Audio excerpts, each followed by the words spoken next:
कभी कभी लगता है देश के लिए कुछ करना चाहिए, और जब देश के लिए कुछ करने का बात आता है तो सबसे पहले दिमाग में आता है इंडियन आर्मी का। इंडियन आर्मी देश का थर्ड सबसे बड़ा आर्मी है, और आज इस वीडियो में हम लोग जानेंगे इंडियन आर्मी में कैसे ज्वाइन किया जा सकता है। चलिए शुरू करते हैं आज का वीडियो। स्वागत है आपके अपने चैनल हाउ मैनिया पे। अगर आप 10th क्लास के बाद पढ़ाई नहीं किए हैं और आपको इंडियन आर्मी ज्वाइन करने का मन है तो आपके पास कई रास्ते हैं आपका सपना पूरा करने का।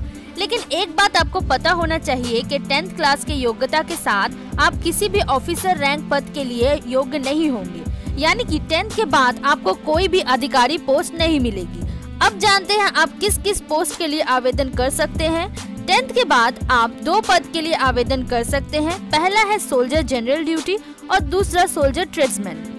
तो अब बात करते हैं इन 2 पोस्ट के रिक्वायरमेंट्स की। सोल्जर जनरल ड्यूटी और सोल्जर ट्रेड्समैन में अप्लाई करने के लिए आपका 10th में मिनिमम 45% मार्क्स रहना जरूरी है, और इसके साथ हर सब्जेक्ट में 33% मार्क्स रहना जरूरी है।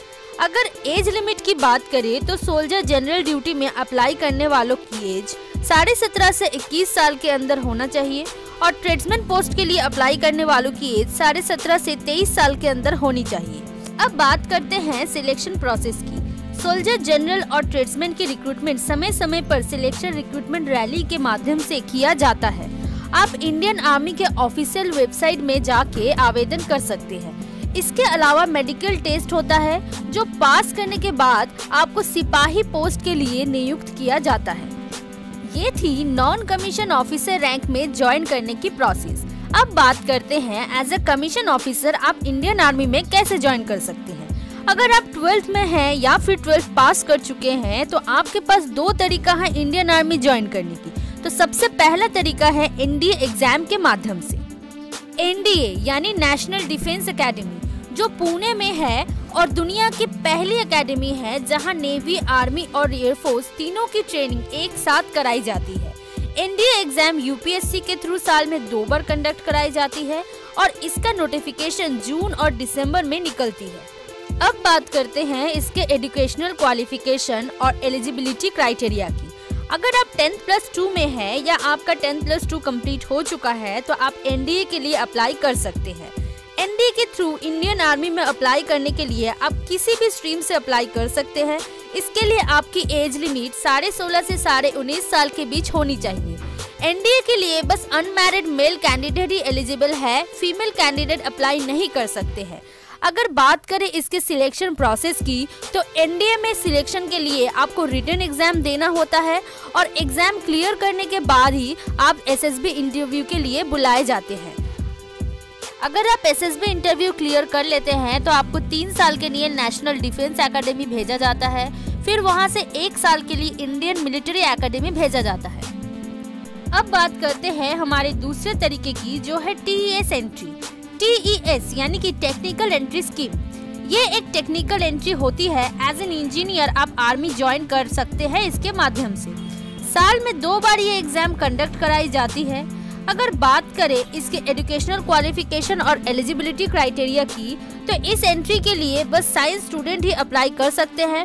इसके लिए आपके पास 12th के पीसीएम सब्जेक्ट में एग्रीगेट परसेंटेज मिनिमम 70% होनी चाहिए, और आपकी एज लिमिट 16.5 से 19.5 के बीच में होनी चाहिए। इस एंट्री के लिए अनमैरिड मेल कैंडिडेट ही अप्लाई कर सकते हैं, और इसमें अप्लाई करने के लिए इंडियन आर्मी के ऑफिशियल वेबसाइट को फॉलो कर सकते हैं आप। अगर बात करें इसके सिलेक्शन प्रोसेस की तो इसमें कैंडिडेट को कोई भी रिटन एग्जाम देना नहीं होता है। उनके 12th के मार्क्स के आधार पर उनको सीधा एसएसबी इंटरव्यू के लिए बुलाया जाता है। इस कोर्स का ड्यूरेशन है टोटल 5 इयर्स का। अब बात करते हैं हमारे तीसरे और फाइनल तरीके की, जो है सोल्जर एंट्री स्कीम। हर साल इंडियन आर्मी अलग अलग जगहों पर रिक्रूटमेंट रैलीज ऑर्गेनाइज करती है, जिनका नोटिफिकेशन आपको इंडियन आर्मी के ऑफिशियल वेबसाइट या फिर न्यूज़पेपर में मिल जाएगा। इन रैलीज के through Indian army physical test, medical test और रिटन टेस्ट के आधार पर कैंडिडेट्स को इंडियन आर्मी की अदर रैंक्स के लिए सिलेक्ट करते हैं। इन रैलीज के माध्यम से आप इंडियन आर्मी के कई पोस्ट में अप्लाई कर सकते हैं, जैसे कि soldier clerk, soldier tech and soldier nursing assistant. लेकिन सभी पोस्ट के लिए education qualification and eligibility criteria अलग अलग होता है। सोल्जर क्लर्क में अप्लाई करने के लिए आपका एजुकेशन क्वालिफिकेशन 10+2 में मिनिमम 50% मार्क्स के साथ मैथ और इंग्लिश में मिनिमम 40% मार्क्स होना जरूरी है। अगर आप सोल्जर टेक के लिए अप्लाई कर रहे हैं तो इसके लिए आपका एजुकेशन क्वालिफिकेशन 10+2 में मिनिमम 50% मार्क्स के साथ फिजिक्स, केमिस्ट्री और मैथ्स में मिनिमम 40% मार्क्स होना जरूरी है।